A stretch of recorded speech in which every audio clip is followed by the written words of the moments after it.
think I'll begin by saying it being a first opportunity ever since all the African countries got their independence, for us to be able to be at one gathering, sitting with the American government, sitting with American businesses, sitting with African businesses, and discussing partnership, discussing how can we increase American investment into the African continent, how can we create jobs for our young men and women at home, how can we tap into Africa's talents, how can we work together on matters security, how generally can we ensure prosperity that is mutually shared between the peoples of the African continent and the peoples of the United States of America. I believe a lot happened. I believe that with strong follow-through, we shall see an increased partnership, cooperation, collaboration on various issues between these two great continents merely separated by the Atlantic Ocean. And towards that end, as I have said before, I want to take this opportunity once again to thank President Obama for thinking of this initiative. Lakini huko katikati sisi pia tulikuwa tunauza nchi yetu ingine. Because, as Eugene has said, Kenya on the African continent, I strongly believe is singularly placed to take advantage of this cooperation. Singularly placed not only because of its location on the Eastern African coast as the gateway to at least the East African community, Ethiopia, Eastern DRC. It is a gateway to a market of over 200 million people. Kenya, which on the African continent has a people surpassed by none other on the African continent. None other. In terms of talent, in terms of work ethic, in terms of understanding business. Wakenya hawataki kufundishwa biashara, wanaijua. Yao ni kuoneshwa kupitia hapo. Kupitia hapo huko mwingine atajitokeza upande wake. They have no need to be taught. So we are an industrious people also. But more than that, I don't think there is another continent of another country on the African continent that has an industrious, well-organized diaspora as do we in Kenya. As I told your colleagues in Washington, if this partnership for Kenya is to succeed, which I truly believe it can succeed, it will succeed largely because of you. Because you should be the agents that will bring that investment. You should be the agents that will continue to encourage American partners to come to Kenya. You should be the ones to sell our country and to show them what Kenya has to offer. Because if Kenya has this much to offer the United States, yeah, imagine what is left back at home. Imagine what is left back at home. And this is what we need to know. I understand this community here in Dallas is involved in all sectors of the Dallas economy. It is the largest single community, but involved in all sectors. You are professors, lecturers, you are involved in accounting firms, you are involved in legal firms, hata biashara nasikia mnafungua nyingi hapa. Hata naambiwa ya kwamba siku nyingine tutakuja kukula lunch sijui kwa nani ambaye anakuwa na nyama choma na ugali.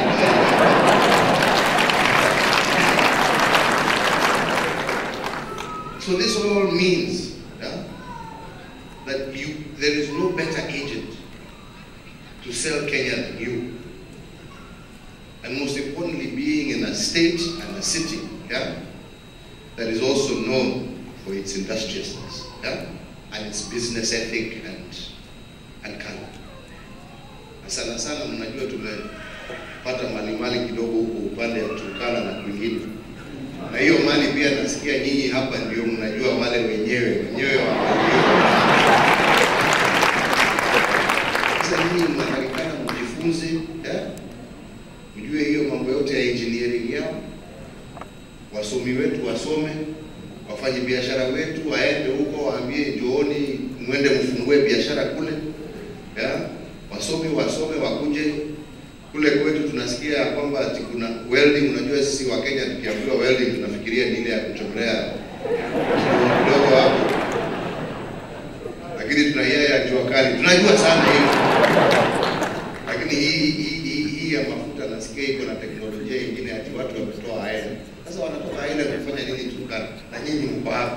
Jamani mtufundishe kazi hiyo mfanye. Haona kagani? Sini hivi. Kwa sababu these opportunities or these newfound opportunities that God has given us, we must make sure that we don't squander them like some countries have done. We want these resources to benefit our people. We want these resources to bring prosperity to our people.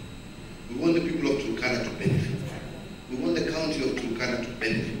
We want the Kenyan nation to benefit. And we also want to ensure that future generations of Kenyans will also benefit from these resources. Tumeona nchi zingine zimepoteza mali yao.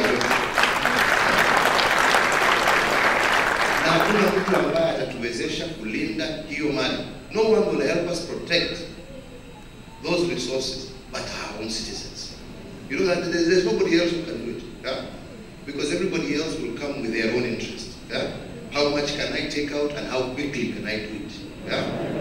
But it is only Kenyans who will know both how much I should take out today, ndio nibakishe ya kesho,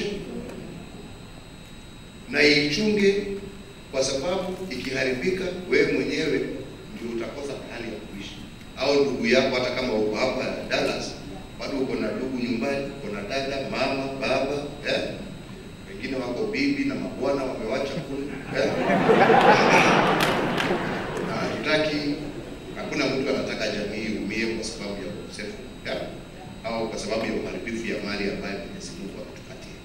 So we are really honestly looking to you to help us ensure that these resources that we have found are developed properly. And by extension, it means therefore that we shall be coming to Texas quite often.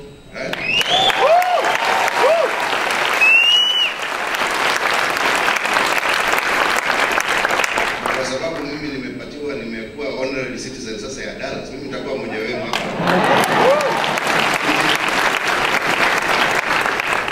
Nionyeshe mitaa ya Dallas, munionyeshe wale ambao wapiga mlango ile na ile, ukipiga ile ifunguliwe, hawa wataleta mali, hawa kule anaenda. Na hiyo ndio kazi yetu, tunajua kwenda huko na tuwaombe wakuje watusaidie kujenga taifa letu la Kenya. But for us to do so, we must also, like I said again in Washington, always remember that for us to succeed, for any community to succeed, unity of purpose must be there. We must be able to think and operate as Kenyans. And you can really help us by sending a very good message to our brothers and sisters back home that we must, and the time has come for us to join hands together as Kenyans. As Kenyans.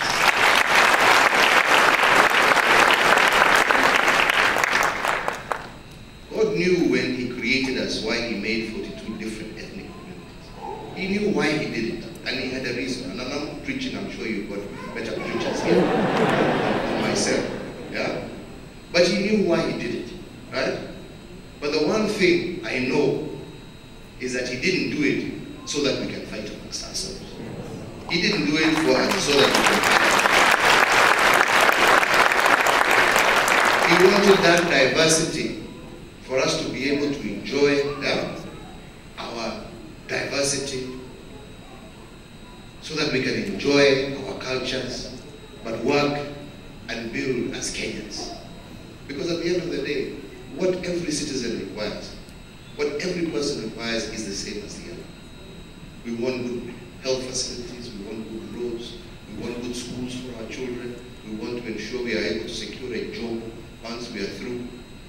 We want to be able to ensure that we are able to look after our parents in old age. We want to ensure that we have a system that looks after us in our old age. Right? These are the things that they are common. They know no religion, they know no boundary, they know no tribe, they know no color. And that is why for many years, right, Kenya again is amongst the only country where we have everybody, all sorts of different religions, freely working and operating in Kenya. And this is why I keep insisting and saying, let us not be misunderstood. When we are fighting terrorism, we are not fighting Somalis. We are not fighting Muslims. We are fighting a band of criminals intent on causing fear, death, and destruction. Surely those are not people who should be allowed to live amongst normal thinking people. We want to be able to protect what our Constitution enshrines, a society where there is freedom of worship, freedom to move, freedom to live and work anywhere. We don't want a society where our children grow up in fear. We don't want a society where you are not sure whether you go to work, kama mtu akienda kazini, kama utarudi jioni. We want to eliminate the terrorists just as we want to eliminate the criminal gang, yeah, that also has murderous intention. And we must join together as Kenyans and support one another to ensure that we win this battle. Because it is by so doing that we create a secure environment that the type of investors that we want to bring to Kenya will come willingly to participate and to provide jobs for our brothers and sisters at home. So please, I want you to be our agents, to say, yeah, we are fighting a war against criminals, and we must together fight that war and win.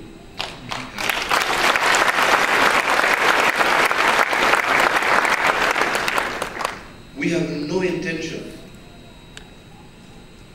on Somalia.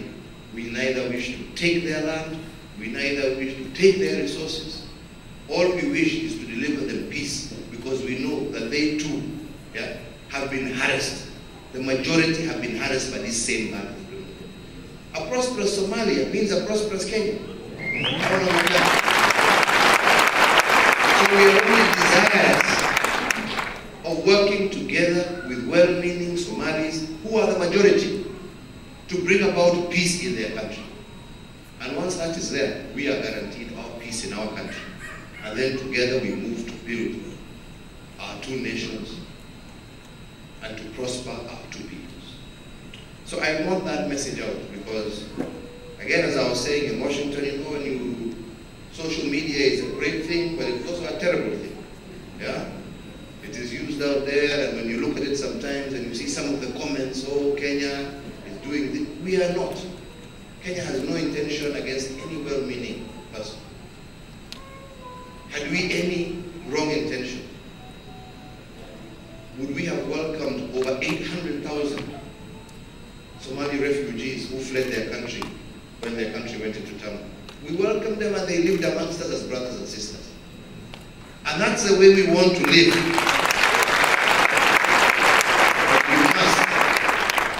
We must root these evildoers from amongst us. We have to. And that is why, again, I say, let us use this social media for good. Let us use it to unite. again repeating what I said in Washington, it's very sad sometimes when you want to use social media to engage positively. And to engage positively also means to receive positive criticism, because nobody is an angel on the side. Even us. It is good for us to hear the views of people on various issues, to hear whether they think we're doing right, whether we're not doing right, whether we can do better. Positive criticism is always welcome. But positive criticism does not know tribe or religion, right? You can criticize positively because you're informing one another, right? You're informing one another. But please, when we see the kind of hate things that are being spewed between communities, hii akitukana yule, saa ingine na maneno ambayo hata uwezi, na tena watoto wenu, kwanza nyinyi watoto wenu ambao ni digital zaidi ya wetu kule nyumbani. Ukienda kazini, kwa sababu hapa nyinyi hakuna shosho au nani wa kuacha watoto, ukienda nyumbani mnawaacha peke yao. Wakienda kusoma mambo haya ya vile mnatukanana, jamani kweli watakuwa wakiwa watoto wa aina gani? Let us please refrain from using this media for negativity. Let us use it positively to help us achieve mutually shared aspirations. Right? Let us use it as a forum to exchange ideas. And that's why we're here with people like I said. Kwa sababu kwangu mimi sina haja na kura. Mambo yake ya kura yatarudisha 2017 tutamenyana.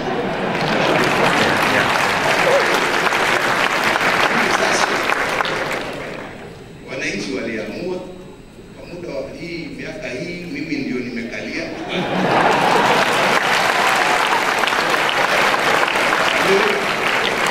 Mimi nataka tufanye kazi pamoja, right? Because we are serving the same people. What are we fighting about? Yeah? When it comes to time again to make choices, kila mtu atarudi nyumba yake, tumenyane miezi 3-4 hapo. And then we move on. Au namna gani wenzangu? Politics should not be about enmity, it should be about exchanging different ideas, different viewpoints, and allowing the majority then to go out and to decide, tunataka viewpoint ya Ngaiseri au tunataka kuendelea na Uhuru. Hiyo tu. It's a very simple thing. Na tunataka pia by 2017, sisi tumeweka resources aside and we are encouraging the IEBC to ensure that our diaspora is also able to participate.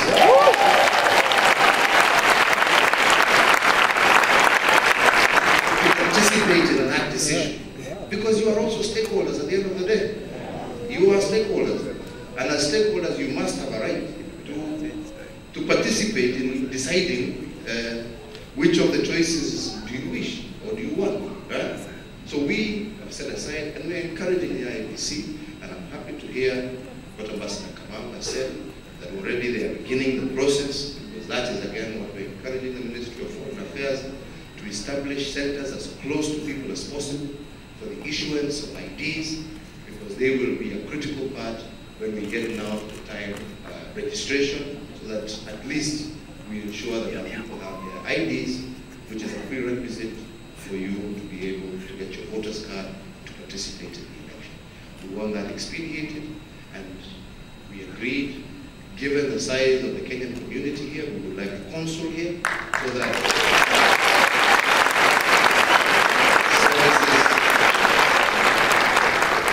much closer to the people of Dallas, to the wider Texas area as well, so that we can engage. I think the second thing I would like us to mention is the fact that we are also, and I know we have played this for a while, but we are now fast-tracking, given the success of our last bond. We are also wanting to develop instruments, financial instruments that will be diaspora specific, that will enable you to invest in those instruments and participate alongside Kenyans in major infrastructure projects. Because right now, the only system that exists ni ile pesa tunatuma kidogo kidogo, anajenga nyumba pale, enda fanya kidogo kutaleta mama ya kuishi hapo, right? But we want you to participate in the big projects as well. because the return is good. You want your money not sitting in tax and banks, excuse me, Beth, I don't have a problem with that. You know, but huko ikikaa kwa bank unapata 0.1%, 0.5%. Na kule sisi tunakopa pesa kwa serikali za nje tukilipa 6-7%. Si hata nyinyi mpate hiyo return ya 6-7%.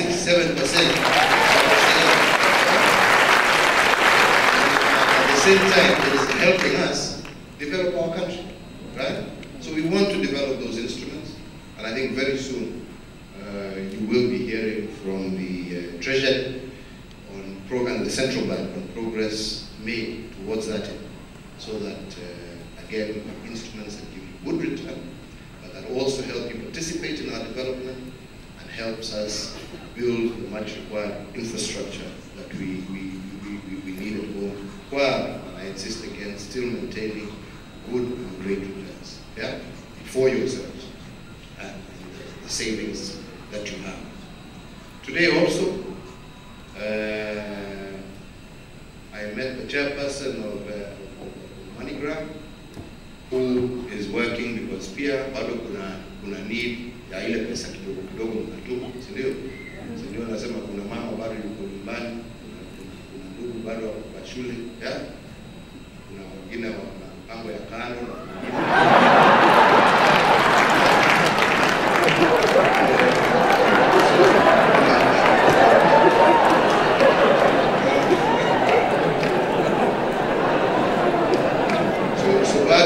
So bado kuna haja ya hiyo pesa kidogo kidogo.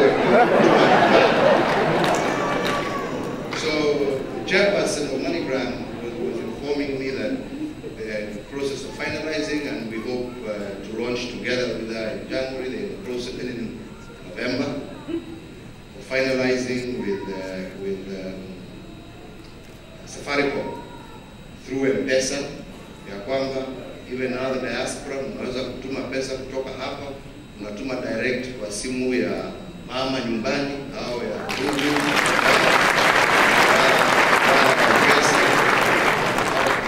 Mpango ya kando,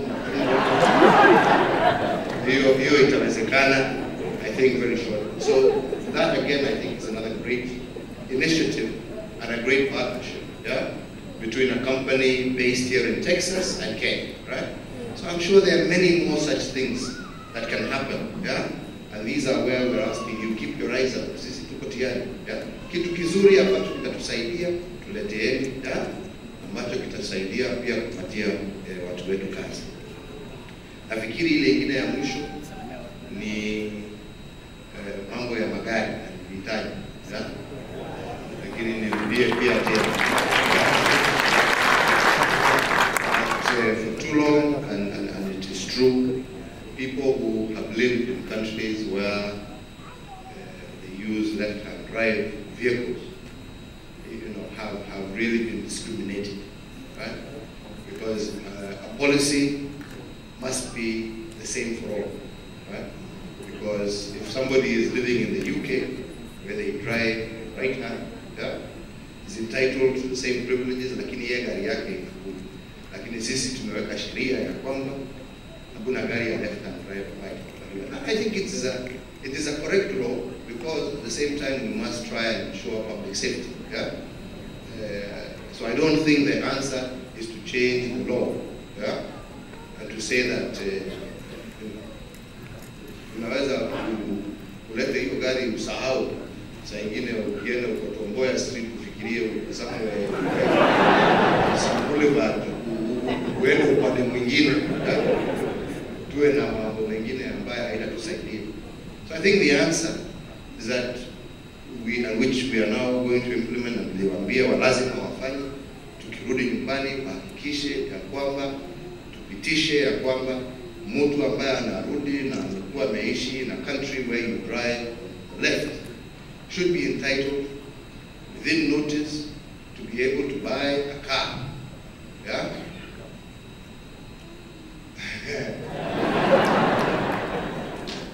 Ushuru utatoka wapi baada ya hivi?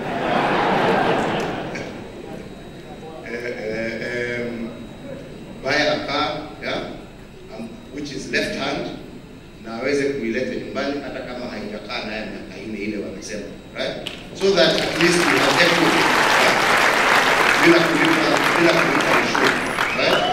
So that we have equity. So hiyo tutafanya, na ndio tuhakikishe ya kwamba we have parity, because it is not your fault that the United States of America decided to drive on the wrong side of the road. That's not your fault, you know. You just happen to be here and you are told they drive on the wrong side.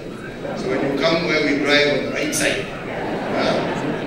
you need to be able to come with what you had, yeah, and be able to enjoy the same benefits as those who do the same.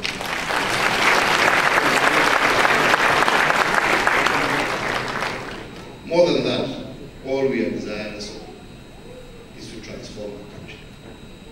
We want to see ourselves eliminate poverty or extreme poverty in our country. We want to be able to build a united nation where the principle of equity applies, right? Na ndivyo nilikuwa nasema hata hii katiba yetu imetuambia kinagana.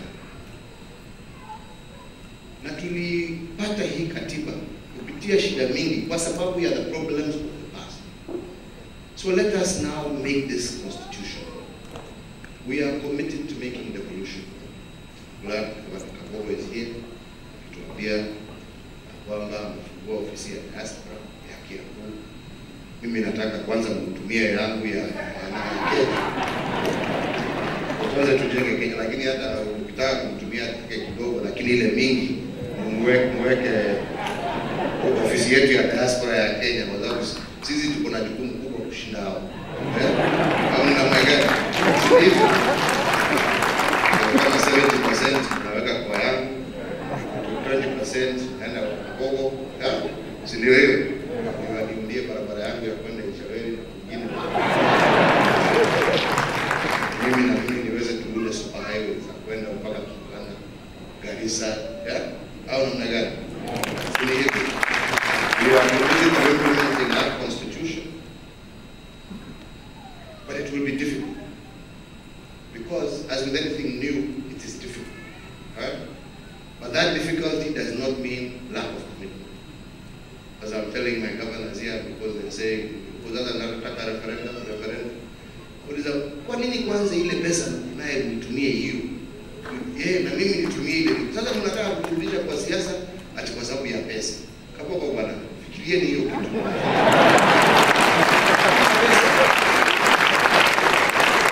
Anakuwa tukiwa hapa tukiomba pesa ya investment, wanataka kuja kuchukua ile kidogo ambaye governance is not just about how much money you have, it's about how you utilize what you have.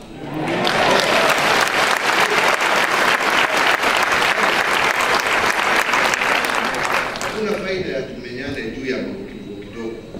Tusumbue watu na siasa, tuende tuanze kuzunguka huko sijui yes no. Na watu bado wako na njaa, wanatafuta makazi, wako na shida zingine nyingi. Let us focus on the development of our country. Let us focus on the cohesion of the country. Let us focus on the education of our children. These are the things that we need now. Yeah? For far too long we have played too much politics. Sasa tumalize hiyo, alafu mbele ya tumalize. Sasa tuanze sasa harakati ya Gaiseri na 2017. Sasa tutakimbia mpaka lini jamani na kufanya kazi? Tupendane na tuachane na hiyo mambo mingi. Let us, what we have worked for since 1992 and we have now. Yeah? We have fought for this thing, yeah, for over 20 years. Now we have it. See, Japan, at least we give it 10 years. Hata kama kuna kitu tuone sasa by that time, hii haifanyi.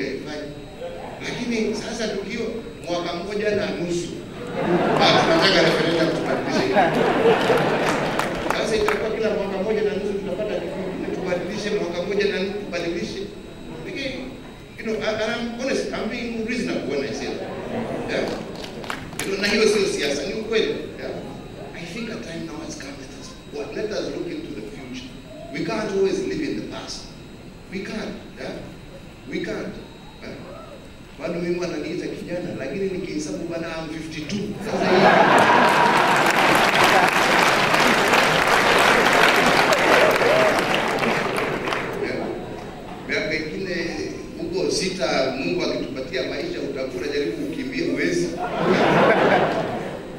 Wewe ikifika mtoto wangu 23 alikuwa anasema yeye tunasonga bana, sasa sisi tunataka kwenda. Sasa ikiwa hii miaka 6 hiyo nani hiyo hatuja kufanya kazi, tutafanya nini? Jamani, hapana, usipoteze maisha yetu. Usipoteze hii kidogo ambayo Mwenyezi Mungu ametubakishia. Wacha tufanye kazi, tuweze kwenda retire mapema, tusifukuzwe kama wazee wengine vile wanafukuzwa. Tujitoe polepole, tunyei pesa kuendelea. Tuache tuendelee kazi, tuendelee. Kwa hivyo wenzangu, let me say I'm really happy to be here. And I really believe that Dallas and Texas can be the entry point to improving the partnership between the United States and Kenya.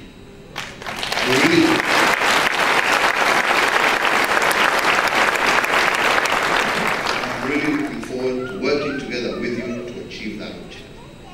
I will do my level best. Unfortunately, leo tunakuja tunaenda na haraka, kwa sababu najua ukiwa umekaa nje sasa inaendelea wiki moja, na unajua sasa ni siku 2 mbele ya kufika nyumbani, lazima uchunge boma kwa kweli.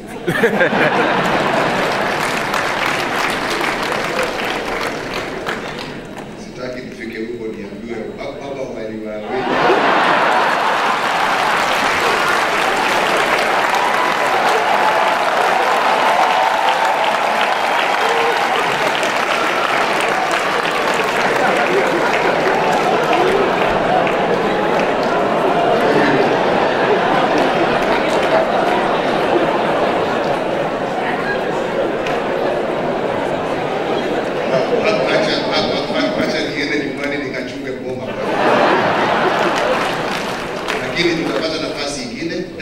Where we can come and stay for 2 days so that we can engage positively